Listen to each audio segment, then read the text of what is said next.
C'est une histoire très convaincante et facile à raconter. Nous allons remporter la victoire électorale. Regardez ce qui s'est passé depuis hier. 24 heures. En 24 heures, nous étions en retard en Géorgie. Maintenant, nous sommes en avance. Nous allons remporter cet État. 24 heures. Il y a 24 heures, nous étions en arrière en Pennsylvanie. Maintenant, nous allons remporter la Pennsylvanie. Nous sommes en avance maintenant.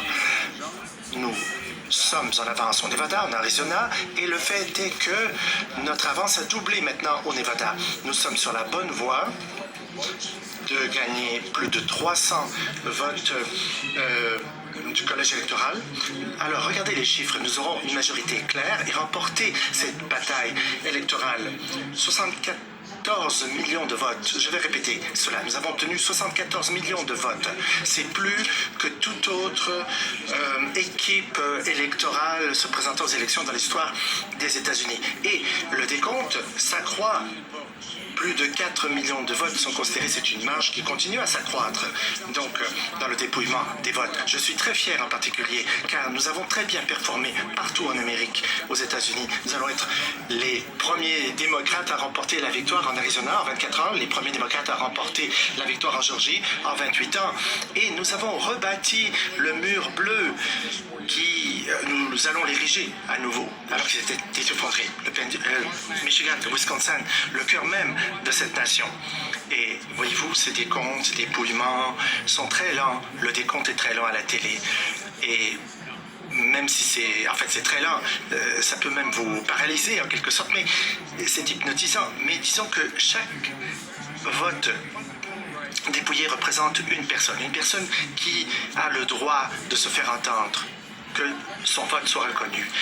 Un nombre record d'Américains de toutes les races, de toutes les religions ont opté pour le changement plutôt que le statu quo. Ils nous ont donné un mandat vers l'action pour agir sur la COVID, l'économie, le changement climatique, pour contrer le racisme systémique.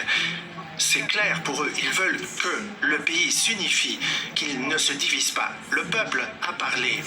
74 millions d'Américains et plus ont parlé clairement pour notre équipe électorale. Nous attendons, bien sûr, les résultats finaux, mais je veux vous le dire, nous n'attendons pas pour entamer le processus. Parce que hier, la sénatrice Harris et moi, nous avons déjà commencé à rencontrer des responsables en santé publique pour faire face à la crise économique auquel le pays fait face.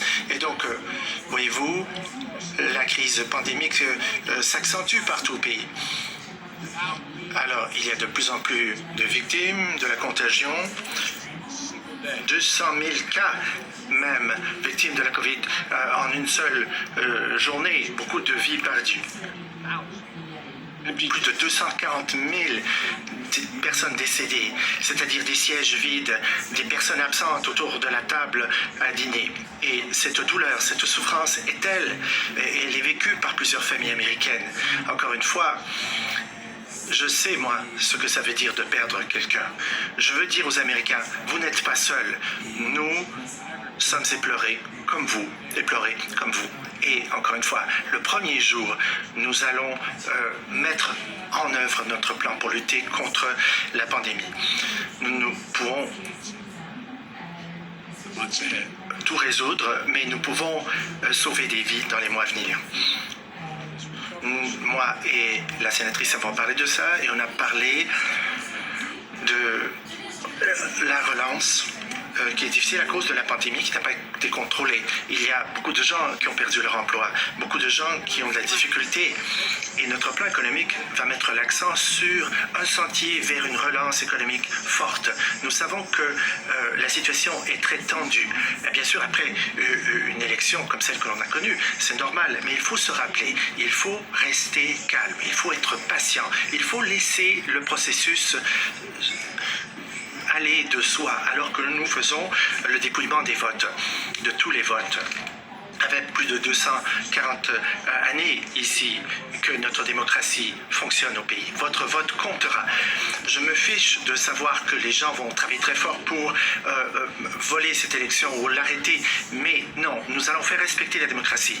Nous allons vous entendre. Notre périple est celui qui chemine vers une union meilleure et plus parfaite. Nous avons des désaccords dans notre pays et c'est OK. Les désaccords c'est normal. Lorsqu'on n'est pas d'accord, c'est normal. Cela veut dire que c'est un signe de santé, c'est-à-dire que nous avons des visions différentes.